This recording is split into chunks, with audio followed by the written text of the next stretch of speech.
त्याच्यासाठी कामाला पण लागलो पाहिजे. शिवसैनिकांच्या मनात भावना काय राष्ट्रवादीचा मुख्यमंत्री व्हावा किंवा काँग्रेसचा व्हावा असं थोडं असणार आहे. शिवसेनेच्या प्रत्येक शिवसैनिकांना शिंदे साहेबच मुख्यमंत्री व्हावं असं वाटणार आहे आणि ते साहजिक आहे. त्याच्यात काही मला नाही वाटत काही कोणाला अडचण निर्माण होईल.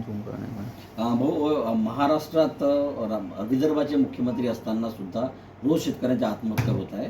काय झालंय, सरकारचं फेल्युअर म्हणता येईल की विदर्भाच्या फेल्युअर म्हटल्यापेक्षा त्याला वेगळ्या दृष्टिकोनातून पाहणं फार गरजेचं आहे. आम्ही देवाभाऊचे भाषणं विधानसभेत ऐकायचं, अनुशेषाच्या संदर्भात असेल, बऱ्याच भाषणातून आम्हाला त्यांच्या प्रेरणा भेटायची आणि आज हे सगळं असताना मला असं वाटते का खास करून कोरडवाहू शेतकऱ्यांच्या आत्महत्या होत आहे आणि ते पाहता पाहता आता संत्रा उत्पादक शेतकरी पण आत्महत्या करायला लागले. विदर्भातली ओळखच संत्रा होती आणि ते पुसल्या जाऊ नये याचाही विचार खरं तर सरकारनं केला पाहिजे आणि देवाभाऊ मुख्यमंत्री असताना किमान त्यांच्या काळात या विदर्भातल्या आत्महत्या नष्ट होईल, त्या थांबेल ह्या अपेक्षा आहे आणि त्यांनी त्याच्यासाठी पावलं उचलले ते पण अधिक सक्षमपणे पावलं उचलले पाहिजे. हो, नुकत्याच झालेल्या काही शासकीय कार्यक्रमात एकनाथजी शिंदे यांचं नाव जे नाव नव्हतं पत्रिकेवर, त्यांचं नाव डावललं गेलं.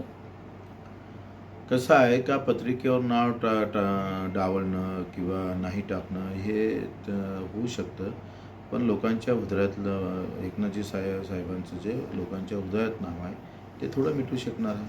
ते अधिक वाढत जाईल. तुम्ही पत्रिकेचं नाव जेवढं कमी करत जाल तेवढं ते लोकांमध्ये वाढत जाईल.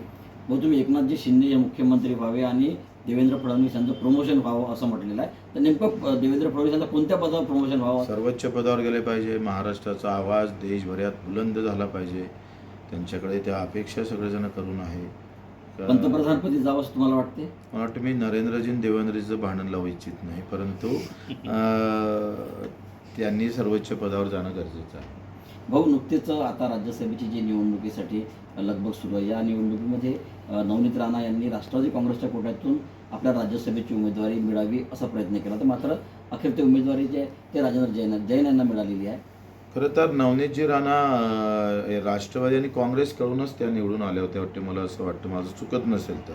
त्यांच्या पाठिंब्यावर ते पहिल्यांदा खासदार झाले, नंतर ते भाजपमधून पाठिंबा घेऊन उभे राहिले आणि या सगळं असताना त्यांचं मूळ जर पाहिलं तर ते काँग्रेस राष्ट्रवादीचंच होतं आणि राष्ट्रवादीनं खरं तर विचार करायला पाहिजे होतं. एवढं चांगलं व्यक्तिमत्व राष्ट्रवादीच्या पक्षात जर मिळालं असतं तर फार चांगलं झालं असतं. जसं तो चान्स सोडायला नाही पाहिजे होता राष्ट्रवादीने. तुमच्या